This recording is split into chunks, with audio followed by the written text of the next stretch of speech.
Welcome to another Figuring Out Japan video, and today we're going to be reviewing the Matchmaker's Dabura figure by Banpresto. This is part of a two-set with the Super Saiyan Gohan, and this depicts the scene where Dabura, it's actually at the end of the fight when Dabura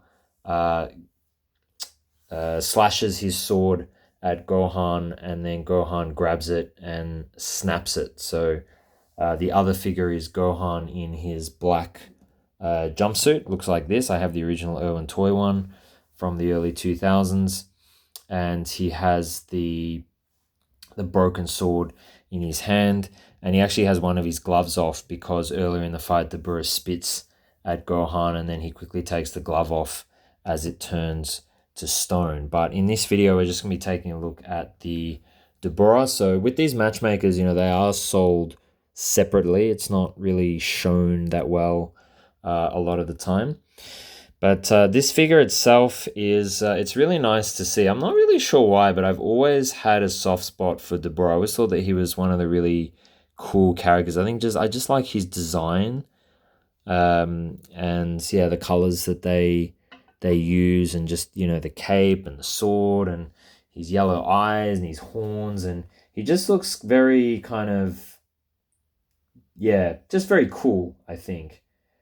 And we've really had very, very few figures of Dabura over the years. The only other one that we really had, aside from the very small WCF figures, is the Irwin toy one, again from the early 2000s.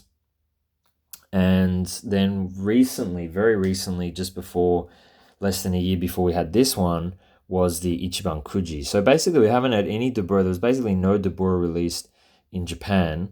And then over the last year, we've actually got two. So it's kind of a feast or famine.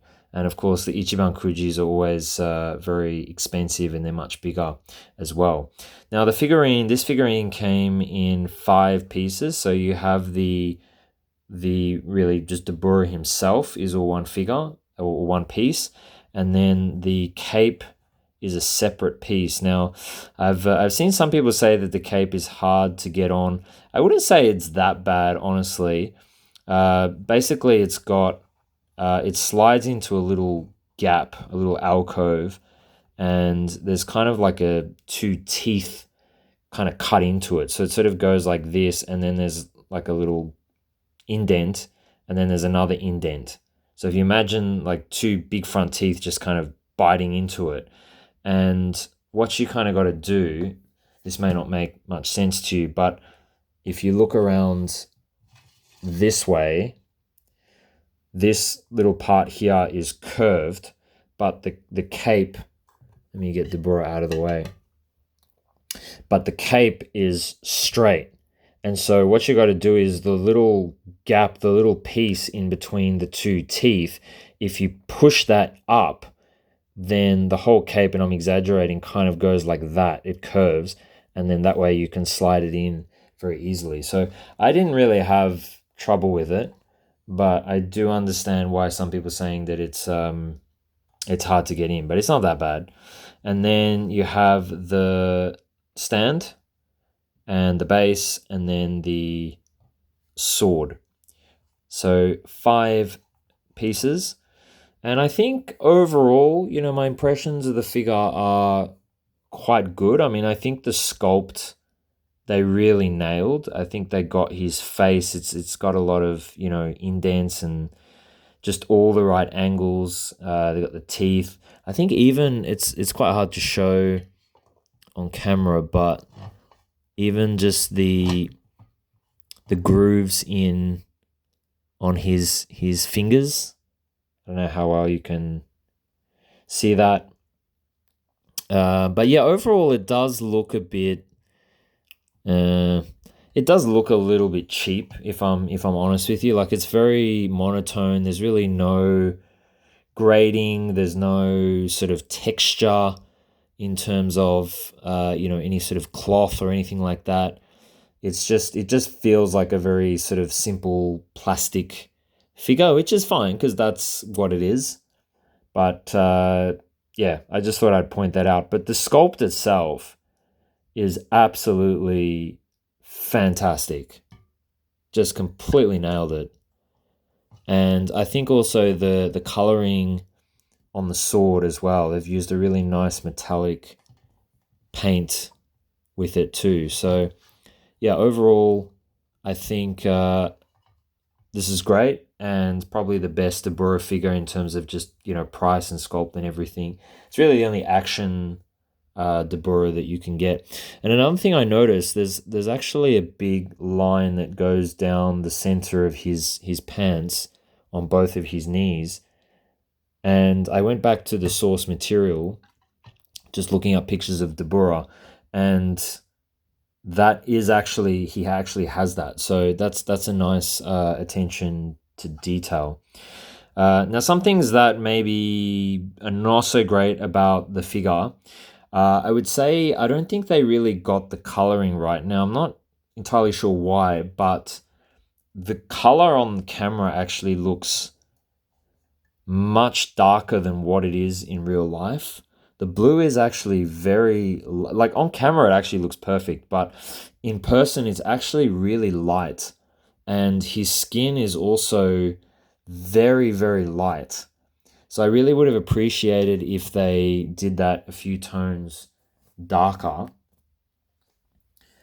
So if you actually have a look at this, like to me, this is the right blue, but I think on camera it looks too blue, right? But yeah, if you have the original Irwin Toy one, then that's the color gradient. It actually looks, this one off camera looks like this does on camera. Like I said, I don't know why, but the camera just makes it look darker. Secondly, the figure. Now I understand that they're trying to recreate the scene from the show or the manga where Dabura is actually looking down on Gohan. But the problem with doing it this way is, even if you have the Gohan, right, the Gohan is also kind of the same height, and it's not really going to work, right? Because in reality, you'd actually need Dabura kind of up here. But just, I mean, so on his own, this is basically what you see. Whereas I wish that they had made it a bit more like that, so you could actually see Dabura. So I wish that they had put it on a less of an angle.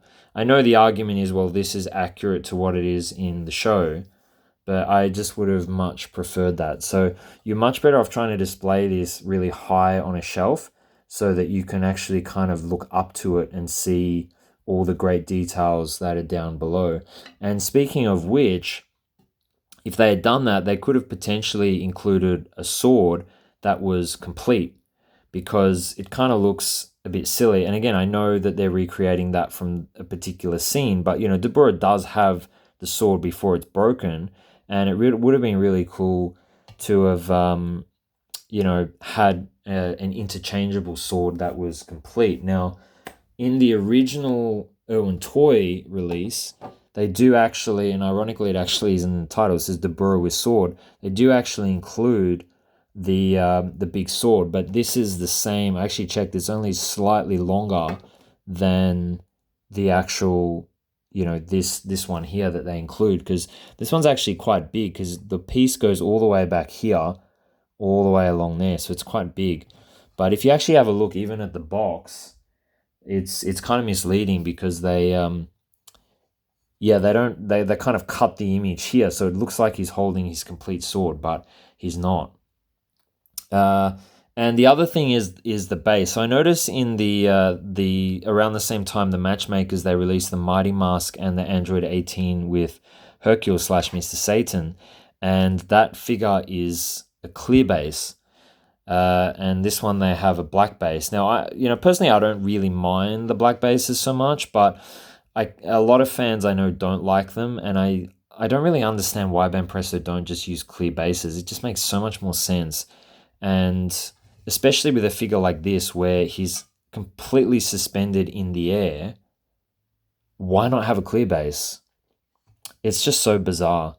So I don't think any of those are deal breakers, but yeah, I think the figurine could have been improved with just a few minor things. But For the millionth time in this video, I'll say it, that the sculpt is really well done. Now, I'll just show some interesting things to finish off the video. So there is the Irwin Toy figures from way back in the day. So these were released in kind of, I think, 2001, maybe 2002, probably 2002.